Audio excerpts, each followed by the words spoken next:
अगर एलजी साहब से पूछा एलजी साहब को पूछा जाए तो ज़्यादा अच्छा रहेगा। और बिजनेस तो ज़रूरी है, क्योंकि थोड़ा सा जो एक कन्फ्यूज़न एडमिनिस्ट्रेशन के बीच में और लोगों के बीच में है वो उसकी दूर हो जाएंगे। तो लिहाजा लगता है कि जल्दी ही बिजनेस रूल आ जाएगी। बिजनेस रूल्स में कहा जा रहा है कि सरकार ने जो है अपनी पावर्स वैसी रखी है, मतलब इलेक्टेड गवर्नमेंट ने, जो स्टेट की तरह से होती है। तो आप क्या कहते थे कि हम जमी गवर्नमेंट की बिजनेस रूल देते क्या?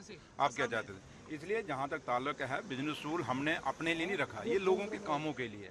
लोगों ने जो मैंडेट हमें दिया है उस मैंडेट को पूरा करने के लिए सरकार के पास जो पावर होती है, क्योंकि आपने देखा होगा अब असेंबली का क्या हाल है, ये एक सिनेमा थिएटर बना के रख दिया था। आज देखिए माइक की हालत क्या है, चलते ही नहीं है। तो इसलिए ये जम्मू कश्मीर का असेंबली है और यहाँ पे आपने और हम नहीं कह रहे, आपने देखा होगा भारतीय जनता पार्टी के ऑनरेबल एमएलए हैं, वो भी ये बात कहते हैं कि जो पावर्स हैं सरकार के पास, क्योंकि सरकार के पास पहले एमएलए के पास होंगी तो ऑटोमेटिक सरकार के पास होंगी। इसलिए पावर ये जरूरी नहीं कि हमें चाहिए, ये पूरी जो लोग भी जीत के आए हैं उनको पावर चाहिए, क्योंकि उनके पास एक मैंडेट है। लोगों का जो काम, जिस मैंडेट के लिए जो मैंडेट लोगों ने दिया है हम लोगों को, वो काम हमने पूरे करने हैं, वो वादे पूरे करने हैं। इसलिए उसके लिए बिजनेस रूल का बहुत जरूरी है। बीजेपी ने डिस्क्रिमिनेशन की बात की परसों, अगर आपने देखा होगा, उन्होंने पवन गुप्ता ने फिगर्स भी दिखाए, उन्होंने कहा कि जम्मू के साथ डिस्क्रिमिनेशन हो रहा है। देखिए, जम्मू के साथ अगर डिस्क्रिमिनेशन की बात करते हैं तो जब पवन गुप्ता जी खुद मिनिस्टर थे और MOS फाइनेंस थे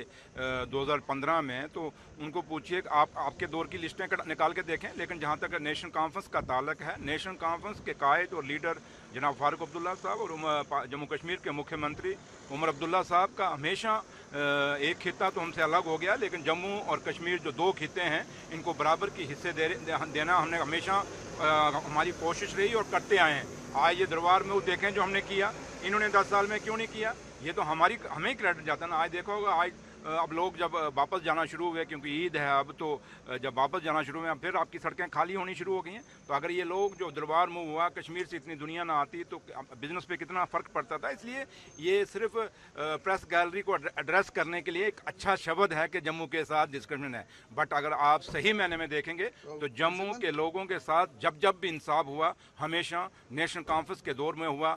नेशनल कॉन्फ्रेंस की गवर्नमेंट जो बनी हमेशा, उसके दौर में इंसाफ हुआ। उससे पहले मीरवाइज की उमर साहब के साथ या पॉलिटिकल डिफरेंसेस हैं, तो इसलिए उमर साहब ने डेलिबरेटली किया है, ये अपोजिशन भी कह रही है। यार क्या सवाल आप समीत साहब, आप इतने सीनियर जर्नलिस्ट हैं, क्या करते हो आप? चाहते हो कि मैं कोई ऐसा दे दूं आपको तो फिर शाम को चले थे बस, तो वो मिलने वाला मेरे से नहीं है। तो लिहाजा उमर साहब की, और क्योंकि मौलवी उमर साहब और उमर साहब, ये हम सब जम्मू कश्मीर के रहने वाले हैं और हमारे भाईचारे जम्मू कश्मीर की मिसाल रही है। इसलिए जम्मू कश्मीर में हमारे, चाहे बीजेपी के लोग हैं, बेशक हमारे टकराव होते हैं, लेकिन इसका मतलब थोड़ा कि रिश्ते खत्म हो जाते हैं। इसलिए रिश्ते कभी खत्म नहीं होते। और कोई आज तक इतिहास रहा है, जम्मू कश्मीर की कोई भी सरकार रहे हो, किसी भी टारगेट करके किसी को कभी उसके ऊपर कोई ऐसा काम नहीं किया जिससे उसको नुकसान हो।